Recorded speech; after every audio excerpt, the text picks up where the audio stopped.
Bienvenue à toutes et à tous, je suis Marius, j'espère que vous allez bien.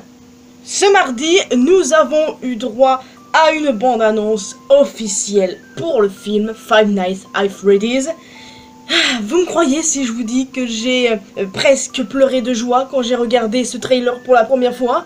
Je veux dire, comparé au tout premier que nous avons eu, ce petit teaser, eh bien, là c'était différent parce que c'était magnifique. Très clairement, on était en pleine dans l'ambiance Five Nights at Freddy's, littéralement. Et puis, c'était en français en plus, les gars. C'était en français. Les doubleurs ont fait un taf incroyable. Franchement, je salue cette prestation. La VF est extraordinaire et j'espère qu'elle va rester comme telle dans le film. J'ai regardé cette bande-annonce en boucle, les gars, en boucle, relevant les moindres petits détails et en théorisant, bien évidemment. Nous n'allons pas perdre un instant et tout de suite rentrer dans le vif du sujet. Bon, déjà, les animatroniques sont toujours magnifiques, bien sûr, rien à dire là-dessus. Mais ils ne semblent plus avoir les yeux rouges. Enfin, de ce qu'on voit dans cette bande-annonce en tout cas.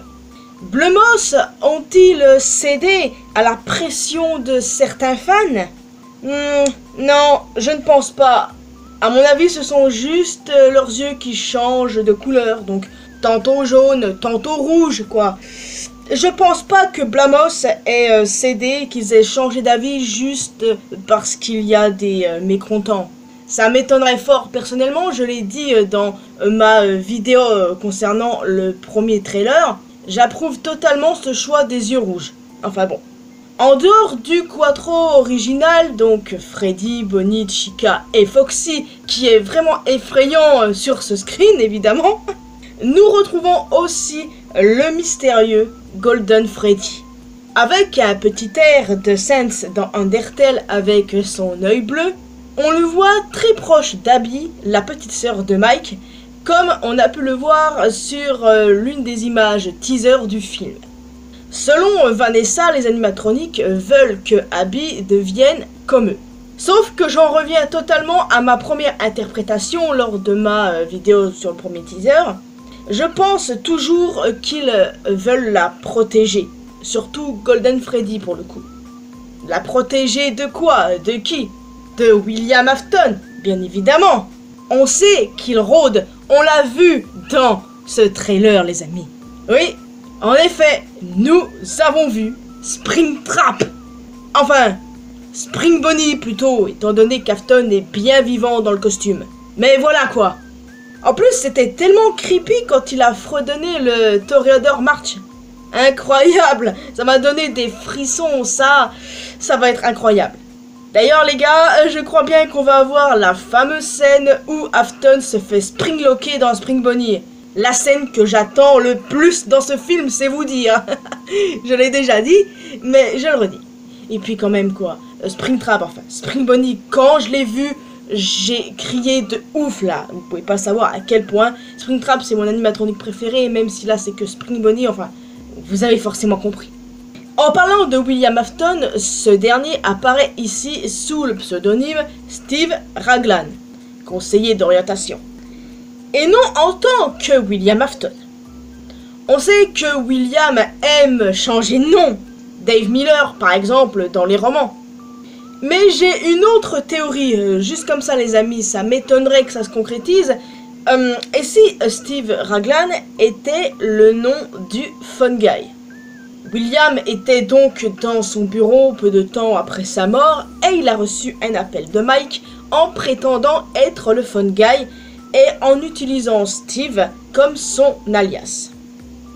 Je vais pas vous mentir, j'aime bien l'idée, mais bon, je pense pas que ce soit ça, j'imagine que c'est bel et bien un alias qu'il a inventé comme ça, un changement de nom, pas juste le nom du Fun Guy, enfin j'espère qu'on verra le Fun Guy en tout cas dans ce film.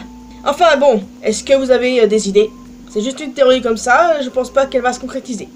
D'ailleurs, toujours concernant William, ici dans ce film, il ne semble pas être le père de Mike. Mais j'imagine qu'il nous induise en erreur. Il y a des chances en fait que ce soit toujours le cas même dans ce film. Et là encore, j'ai une théorie les amis. Déjà, nous savons que ce personnage s'appelle Gareth. Il est joué par Lucas Grant.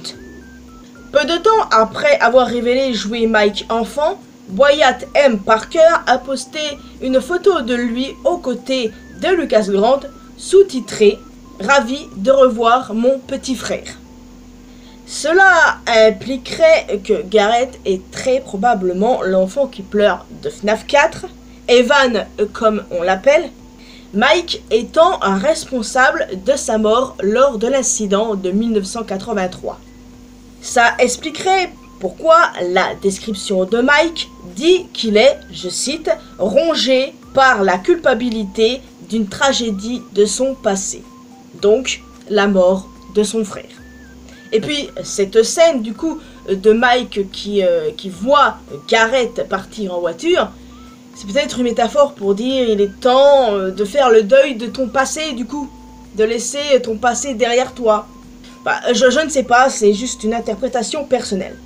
Sinon, on peut donc imaginer que Mike, dans la timeline du film, n'a soit jamais rencontré son vrai père, donc William, ou bien ne se souvient plus de lui, plutôt ce scénario-là.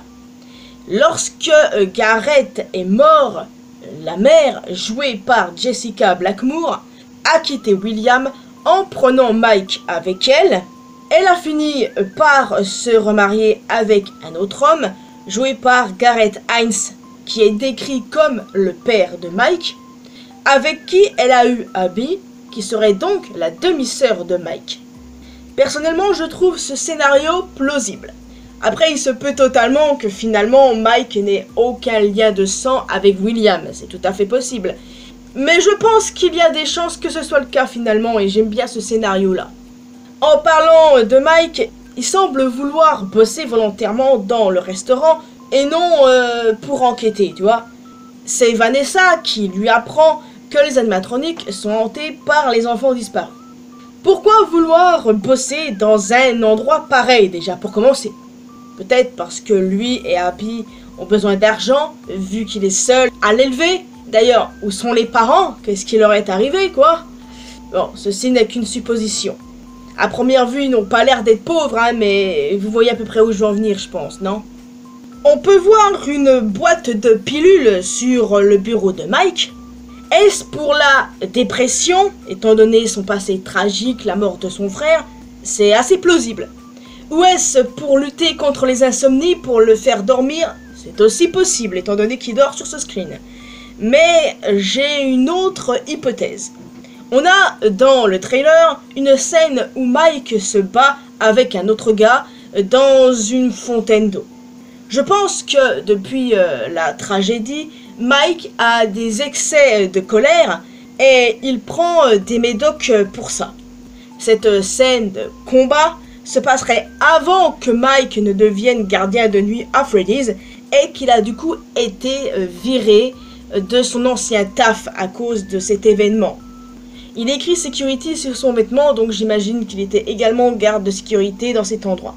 Là encore, ce n'est qu'une hypothèse, hein, les amis, je me trompe peut-être. Ce ne sont encore que des spéculations, tout ça. J'ai travaillé à fond sur cette review et sur ces théories, donc... D'ailleurs, ce gars-là, c'est moi ou c'est Markiplier? Il mérite d'être dans ce film, hein, les gars, donc pour être honnête, je ne sais pas trop, mais... j'ai lu un truc concernant Markiplier, donc ça m'étonnerait que ce soit ce type. Il a dit qu'on lui a offert la chance d'être dans le film, de faire un caméo, mais c'était problématique étant donné qu'il a tournage d'un autre film, son film à lui, Iron Lung. Et du coup, il a aussi passé un moment à l'hôpital, je crois, ou quelque chose de genre. Je ne sais plus trop ce qu'il a dit, mais je crois que finalement, ce bonhomme, c'est pas Markiplier du coup. Donc, bah, on dirait. Mais bon. En parlant de youtubeurs, il se trouve qu'il y a d'autres youtubeurs qui apparaissent dans la bande-annonce. On a Daoko évidemment, 8Byte Ryan, Fusion Z Gamer, DJ Sterf, Baz, Razbowski ou encore John Wolf. Et ils sont en tant qu'employés du mois. Étrangement, j'ai pas l'impression d'avoir vu MatPat. C'est un des pionniers de FNAF quoi, en termes de YouTube. Même si ses théories sont parfois, souvent même, tirées par les cheveux, c'est un pionnier, donc j'imagine qu'il est quelque part. Enfin bon, voilà. Et n'oublions pas, en termes de youtubeurs, qu'il y a aussi Cory X Kenshin, qui est le chauffeur de taxi. Les gars, je kiffe ce mec-là. J'étais contente de le voir. Vraiment. Et puis c'est quand même drôle, mine de rien, que Golden Freddy et Abby prennent le taxi. Enfin. Alors, ensuite, nous avons inscrit, nous retrouvons 3 personnages. Déjà, nous avons Joseph Polinki, alias Carl. D'ailleurs, c'est assez drôle, mais regardez bien ce t-shirt, les gars. C'est le Midnight Motorist, le minigame de FNAF 6. C'est incroyable, il y a des tas de rêves dans cette bande-annonce, et il y en aura très clairement dans le film quand on le visionnera. Donc il faudra regarder le film plusieurs fois pour toutes les voir, mais bon, bref. C'est quand même cool ce genre de rêve. Donc oui, Joseph Polinki, ou Polenka, je sais pas comment on prononce, s'appelle Carl dans le film. Ensuite, on a, toujours sur ce même screen, Christian Stokes, alias Hank. Et on a aussi Kate Connor Sterling, alias Max. D'ailleurs, Hank et Max semblent subir un sort funeste, comme on le voit dans ce trailer. Mais, d'après ce qu'ont dit du coup Christian Stokes et Kate Connor Sterling, leurs personnages, selon eux, auront un rôle pas important, mais disons qu'ils vont pas juste être là pour se faire tuer. Après, je dis pas qu'ils vont pas se faire tuer, hein, évidemment, mais disons qu'ils auront un rôle un peu plus important quand même, à l'instar de juste être des victimes qu'on retrouve traditionnellement au début de film, tu vois, dans les films d'horreur, donc c'est pour ça qu'il y a pas mal de gens qui ont spéculé que Hank et Max pourraient être Henry et Charlie. Je sais pas pourquoi, mais j'y ai pensé. Puisque je vous ai déjà dit que Hank c'était un surnom du prénom Henry. Donc j'ai fait le rapprochement et du coup que Max soit Charlie et que les 2 acteurs aient dit que leur personnage allait avoir un rôle un peu plus important. Donc j'imagine que c'est pour ça. Et puis du coup Carl, quel rôle aurait-il? Et ben j'ai pensé à Carlton. Déjà les noms sont similaires donc pourquoi pas. Comme je l'ai dit, il y a pas mal de références dans cette bande-annonce, comme par exemple le fameux « It's me ». Et on a tout un tas de dessins, on a même la gueule de Balloon Boy, quoi. On va clairement avoir une scène effrayante dans les ventilations, où il y a des rats, ça c'est génial. Et puis ce screen où on voit Mike sortir de ses ventilations, me fait penser, ça va être super angoissant cette affaire-là. On a aussi eu la fameuse scène de la scie. Ça me fait toujours mal, rien que d'imaginer ce qui risque de se passer si ça se produit bien. Ah mon dieu, ça doit faire vraiment mal. Ouais, je l'ai déjà dit la dernière fois, mais bon. On a aussi une scène qui montre une main sortant de la bouche de Freddy. J'avoue que ça fait flipper. Mais c'est bon, c'est probablement une hallucination pour le coup. Et ça m'a fait penser à quelque chose. J'imagine que c'est une référence au court-métrage parodique The Hug, produit par Hulu en 2018. Je sais pas si vous l'avez vu, c'est un truc un peu what the fuck qui s'inspire de FNAF, mais bref. Et nous avons cette image qui nous montre que Mike semble avoir été poignardé. Enfin bon, ça ressemble à une marque de griffe, voire même d'un crochet. Foxy, qu'est-ce que tu as fait à Mike? On touche pas ce joli minois. Voyons donc. Et bien évidemment, comment oublier le Toreador March. Je kiffe cette musique, je la kiffe. Et je la kiffe encore plus grâce à FNAF, c'est vous dire. On a aussi revu les 5 enfants ont disparu. On voit à peu près qui est qui, pour le coup, on voit très clairement le gamin qui possède Foxy. Il y a un dessin sur le sol représentant un lapin, probablement William Afton, c'est même logique. S'agit-il d'un avertissement à l'encontre de Mike? Très probablement. Et est-ce qu'on va les voir se faire tuer d'ailleurs? J'imagine qu'on pourrait entendre des cris d'agonie et compagnie. Les voir à 100% se faire assassiner, je sais pas trop. Peut-être même des ombres qui montrent, mais les voir se faire tuer physiquement, bon, j'en doute pour le coup. Maintenant, je vais vous parler de Vanessa. Déjà, elle est trop belle.